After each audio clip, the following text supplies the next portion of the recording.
प्यारे बच्चों, स्वागत है आप सभी का आपका अपने YouTube चैनल। तो बच्चों, आज के इस वीडियो में हम लोग क्लास 9th के लिए बहुत ही महत्वपूर्ण वीडियो लाए हैं। इस वीडियो में हम आपको फ्रांस की क्रांति से संबंधित कुछ इम्पोर्टेंट क्वेश्चन बताने वाले हैं जो आपको याद रखना बहुत ज़रूरी है।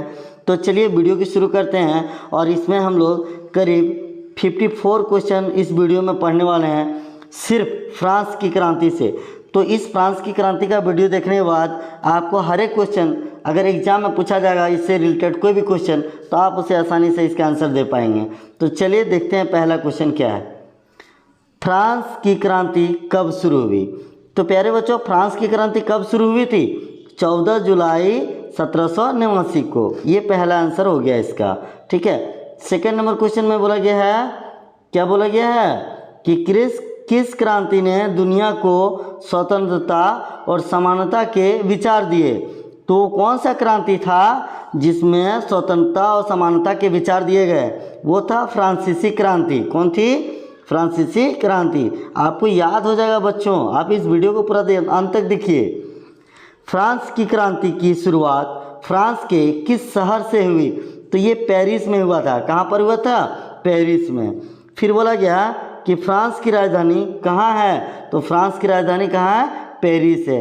बस आप वीडियो को पूरा अंत तक सुनिए, आपको हर एक क्वेश्चन आसानी से याद हो जाएगा, रटना नहीं पड़ेगा प्यारे बच्चों। 1789 में फ्रांस में क्रांति किसके शासनकाल में हुई? तो प्यारे बच्चों, फ्रांस में जो क्रांति हुआ था 1789 में, वो लुई 16वां के शासनकाल में हुआ था, ठीक है। लुई 16वां के शासनकाल में। बहुत इंपॉर्टेंट क्वेश्चन लाया है आपके लिए। चलिए नेक्स्ट क्वेश्चन देखते हैं। नेक्स्ट क्वेश्चन क्या है?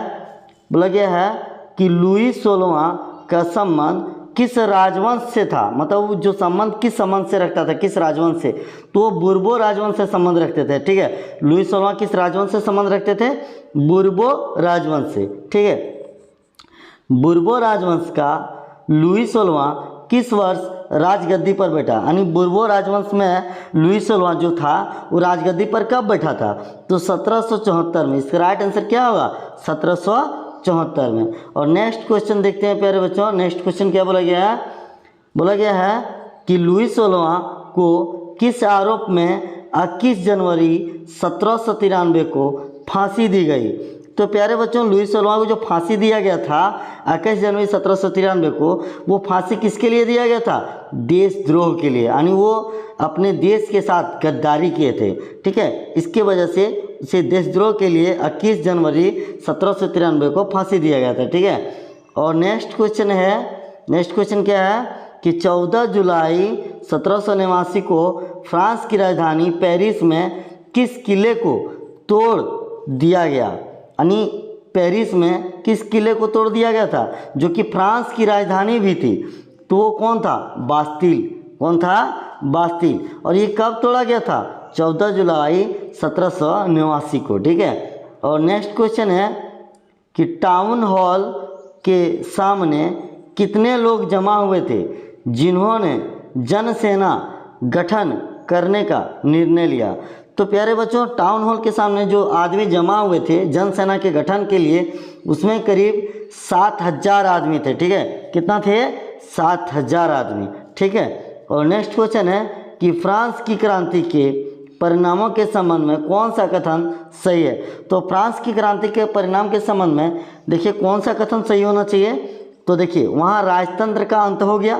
पहला ये तो था कि वहाँ राजतंत्र एकदम अंत हो गया, और साथ में नागरिकों के मौलिक अधिकारों को घोषणा हुई।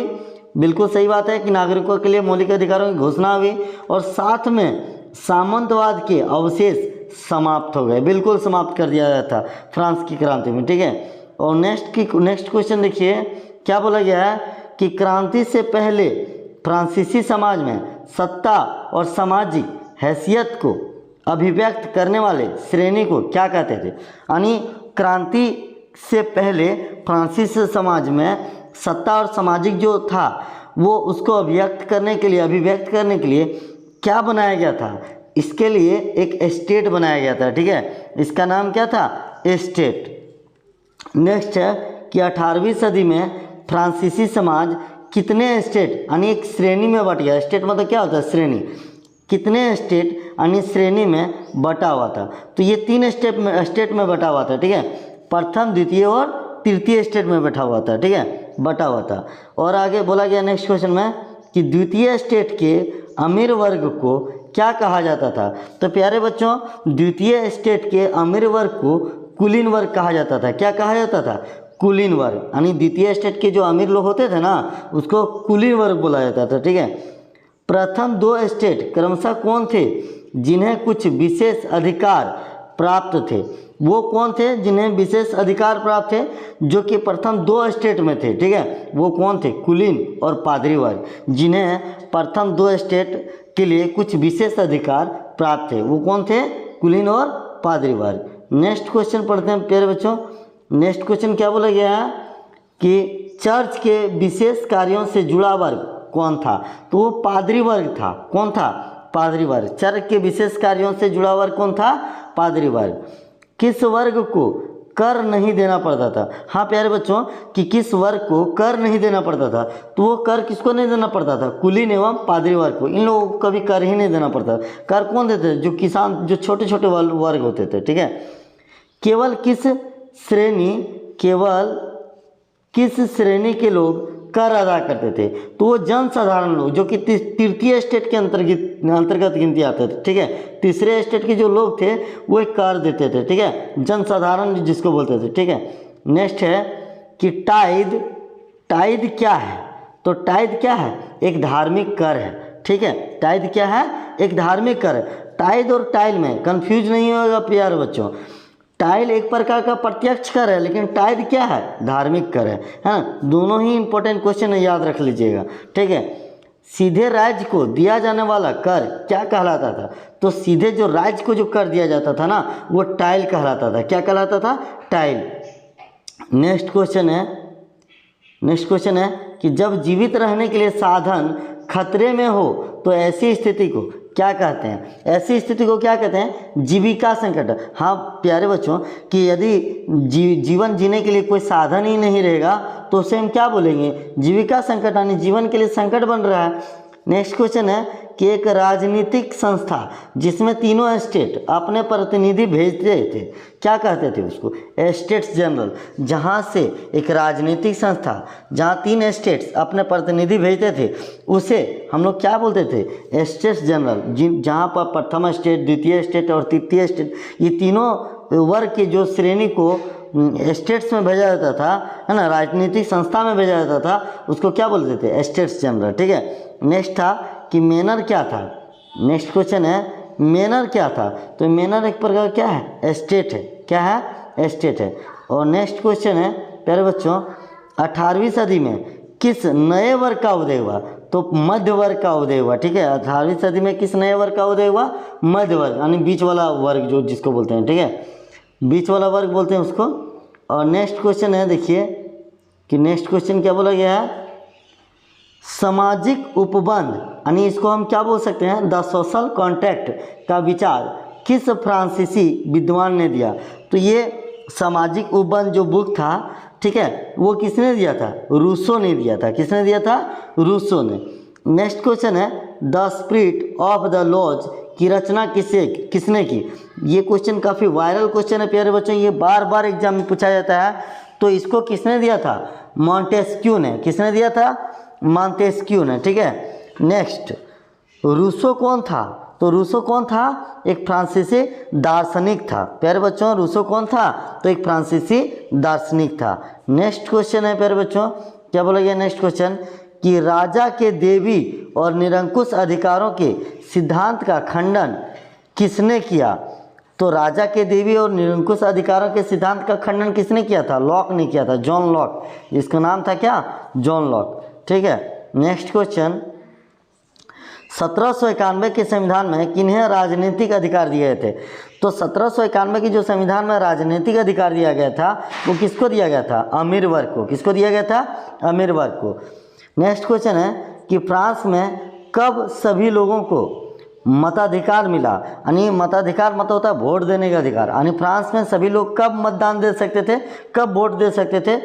तो 1792 में। कब दिया करते थे वो लोग? 1792 में। नेक्स्ट, दे गुंज कौन थी? तो ओलंप दे गुंज कौन थी? एक महिला क्रांतिकारी थी जो कि फ्रांस की रहने वाली थी, ठीक है, महिला क्रांतिकारी, ठीक है।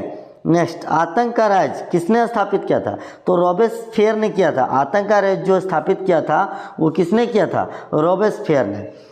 रॉबेस्पियर किसका नेता था? जो रॉबेस्पियर था प्यारे बच्चों, वो किसका नेता था? जैकोबिन क्लब का, ठीक है। ये किस क्लब का सदस्य था? वो जैकोबिन क्लब का सदस्य था, ठीक है।